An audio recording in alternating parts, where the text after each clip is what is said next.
topic is gravitation. Science and chapter number 1, gravitation. Now, in gravitation, what we will study? We will study, see in the textbook first. First we will study gravitation, then circular motion and centripetal force, then Kepler's law, then Newton's universal law of gravitation, and then acceleration due to the gravitational force, then free fall, then escape velocity. Okay? Now, see in the textbook first. Can you recall? Can you recall me? जो first question है, what are the effects of a force acting on an object? What are the effects of a force acting on an object? किसी भी object पर force का कितना effect पड़ता है, ये इस क्वेश्चन में पूछा गया है. अब इसका आंसर क्या होगा? What are the effects of a force acting on an object? What are the effects? कितने इफेक्ट्स होंगे? इसका पहला इफेक्ट है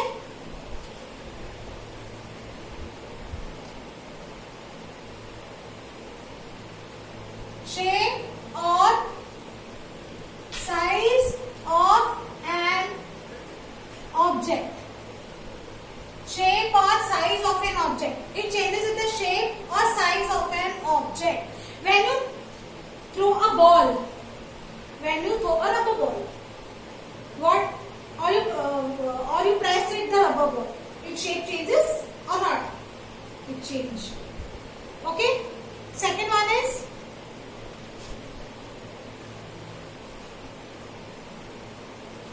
start moving. Yes, start moving.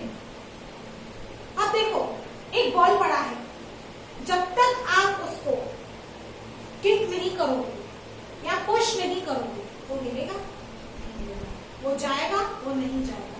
So start moving. कोई भी फोर्स जब तक किसी ऑब्जेक्ट को नहीं लगता है, तब तक वो चीज वहां से नहीं हिलती है. Third one is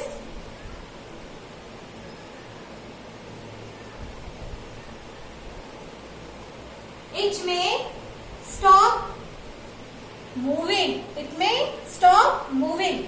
What it may stop moving?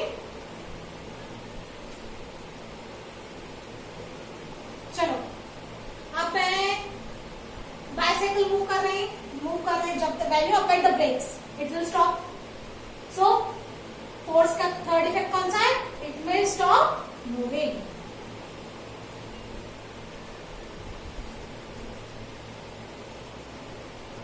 Fourth one is it's direction में चेंज. इट्स डायरेक्शन में चेंज. डायरेक्शन चेंज हो सकता है. How it will change? हम लोग साइकिल चला रहे हैं एक सर्कुलर ग्राउंड में, ठीक है, तो हम जिस तरफ मूव करेंगे वो उस तरफ चेंज होता जाएगा, सर्कल में, राउंड में. सो इट्स डायरेक्शन में चेंज. नाउ फिफ्थ इफेक्ट कौन सा है? Yes, who will tell? It's accelerate और डिसेलरेट. एक्सेलरेट और डिसेलरेट. एक्सेलरेट का मतलब क्या है? स्पीड. यस, जिस स्पीड से आप बॉल को hit, suppose a bowler balls a ball, okay, और हिट उतना ही फास्ट करेगा. इट में बी 6, इट में बी 4, हाँ, और इट में बी 1 स्पीड. और another example is suppose cycle. Okay, if you pedal a cycle very fast, so its speed increases, or if you apply the brake, or if you will move slowly, so it will decelerate. Okay, understood? Now come to the second question. What is the second? Which is the second question? See in the textbook. What type of forces are you familiar with? कौन से forces आप familiar हैं? कौन से हैं? Yes. What type of force of familiar? आपको कौन से फोर्सेस पता है? पहले तो एक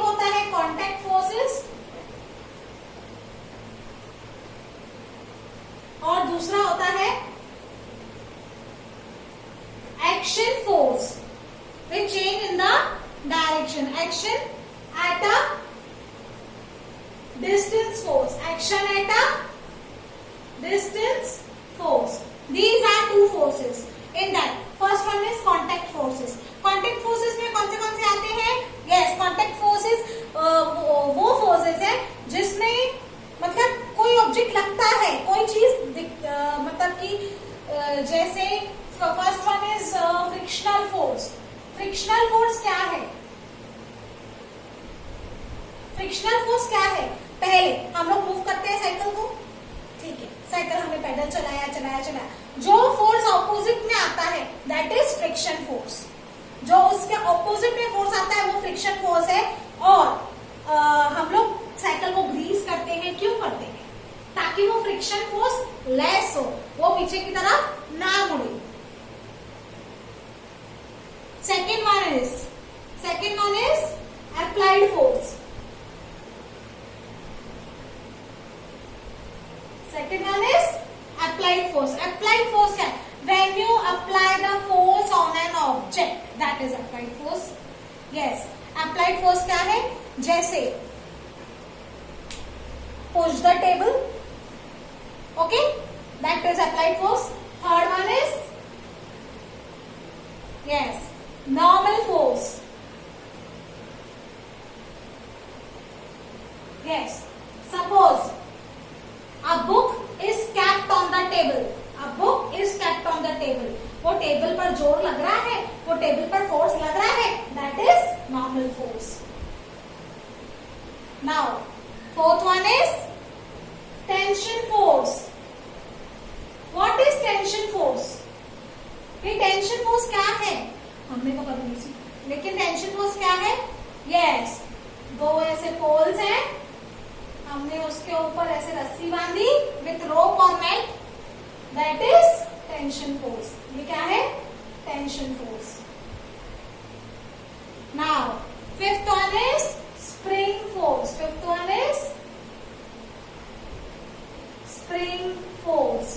अब ये स्प्रिंग फोर्स क्या है? Spring force is that force, suppose हम पेन या स्प्रिंग पेन, ठीक है, और हमने कोई इलास्टिक को ऐसे और कोई ऐसे स्प्रिंग को ऐसे दबाया, वो उसमें से जो फोर्स निकलता है that is spring force. Okay, now come to the action eight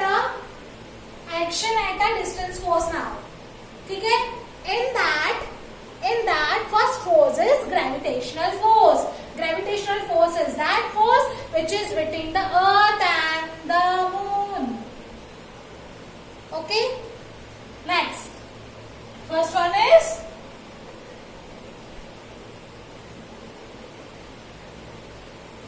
gravitational force.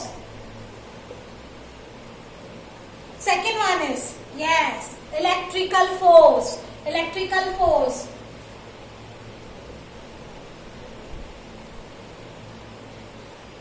The force between the particles, electric particles, between the proton and the neutron particles. Magnetic force.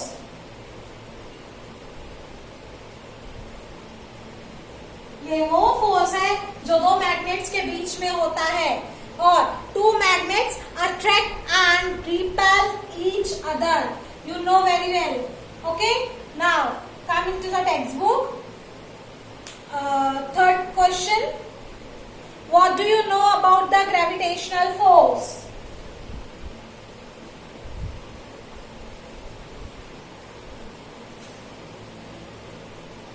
What do you know about the gravitational force?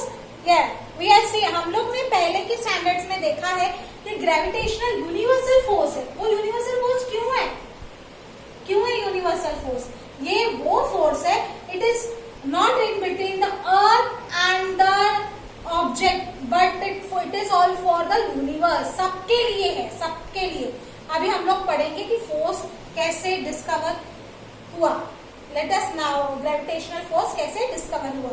Come on, gravitation, see in the text book. Okay, as we have learn the phenomenon of gravitation was discovered by, ये किसने discover किया है? Gravitation is discovered by Sir Isaac Newton. Sir Isaac Newton. वो क्या था, एक बार बैठे थे किसी झाड़ के इधर,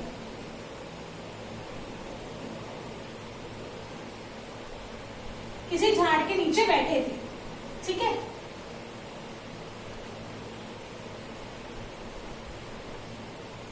किसी झाड़ के नीचे बैठे थे, ठीक है।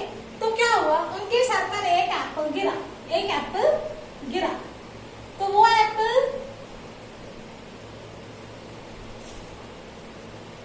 गिरा, ठीक है।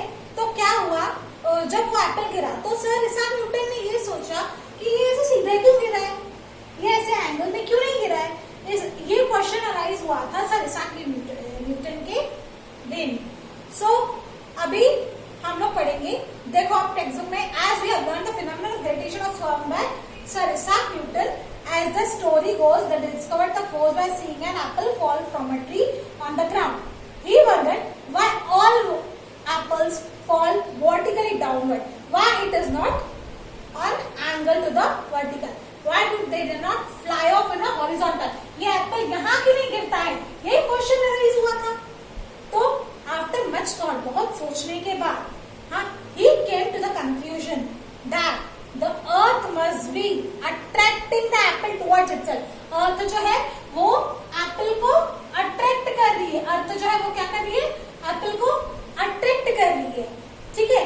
तो कहीं पे भी हो, यहाँ पे हो, वहां पे हो, वहां पे, कितनी भी हाइट पर हो, तो वो क्या करेगा, वो अट्रैक्ट क्या करेगा, सीधा perpendicular to the earth, okay. And the attractive force must be directed. After much thought, he came to the conclusion that the earth must be attracting the apple towards itself, and the attractive force must be directed towards the center of the earth. ये कहाँ पे attract कर रहा है, centre of the earth. अगर ये Apple भी गिरा, ये यहाँ पे आके गिरेगा क्या, नहीं, ये भी क्या करेगा, सीधा गिरेगा, ये भी क्या करेगा, सीधा गिरेगा। तो यहाँ पे क्या है, यहाँ पे है मून। आपके टेक्स्ट बुक में फिगर मिली हुई है, आप देख सकते हो, moon, moon is always perpendicular to the earth, okay. Now figure 1.1, on the left side shows an apple tree on the earth. The force on an apple tree is towards the center of the earth, okay, that is along the perpendicular from the position of the earth. The figure also shows the gravitational force between the earth and the moon. Earth और moon का the distance in the figure are not according to the scale. Newton ने सोचा कि अगर force जो है, gravitation जो Apple को जैसे डिफरेंट हाइट पर हो, कहीं पर भी हो, कहीं पर भी, वो कैसे गिरेगा, वो सीधा गिरेगा, वो ये यहाँ पे जाके नहीं गिरेगा, ये यहाँ पे जाके नहीं गिरेगा, ऐसा नहीं हो सकता है, हाँ, क्योंकि वो उसको खींचता है, ठीक है। और फिर आगे क्या बोला गया है, it also acts on objects are even at greater heights much farther away from the earth, like from example the moon. Can it act on even further objects like the other planets? Other planets भी हो क्या अर्थ पर वैसे ही attract करेंगे? अर्थ हर object को attract करता है, हर object को, वो सीधे ही गिरता है, वो कोई ना यहाँ जाएगा ना यहाँ जाएगा। आप देख सकते हो, if I am throwing this marker, वो सीधा ही गिरा, वो यहाँ नहीं गिरा, कितना भी हो नहीं गिरेगा। Now come to the conclusion. Use of ICD, you can see in that phone, force and motion. Now next topic is force and motion. We have seen that force is necessary. Force बहुत जरूरी है। क्यों जरूरी है force? क्योंकि change करने के लिए किसी भी स्पीड या as well as the direction of the motion of the object. Direction of the motion of the object. Change करने के लिए बहुत जरूरी है, ये चीजें बहुत जरूरी है। तो फोर्स होना बहुत जरूरी है कोई भी चीज की स्पीड और कोई भी चीज का डायरेक्शन चेंज करने के लिए। Now next, can you recall में क्या है, what are Newton's law of motion? Yes, this question you had studied in 9th standard also. What are Newton's law of motion? Yes, who will tell? What is Newton's law of motion? Okay, come on. There are 3 types of laws of motion. Which are they? First law of motion. पहला law क्या कहता है हमसे? पहला law ये कहता है कि an object continues to remain at rest. Yes, ये ऑब्जेक्ट तब तक रेस्ट पर होगा जब तक मैं उसको मूव ना करूं.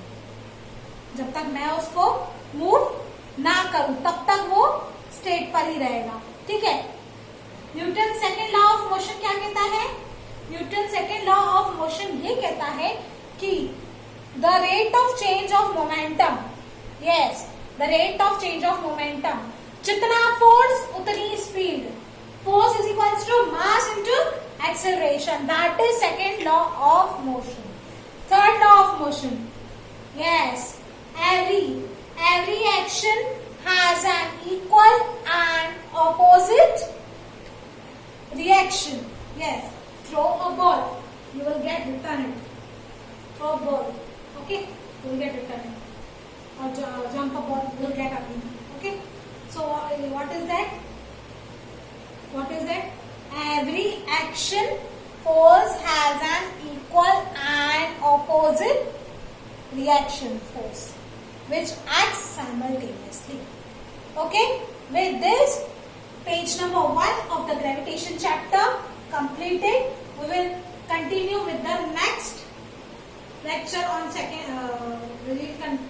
second page. Okay, now I am giving you some notes. You should follow that notes and you have to learn that. Okay, today itself. Okay, students, bye.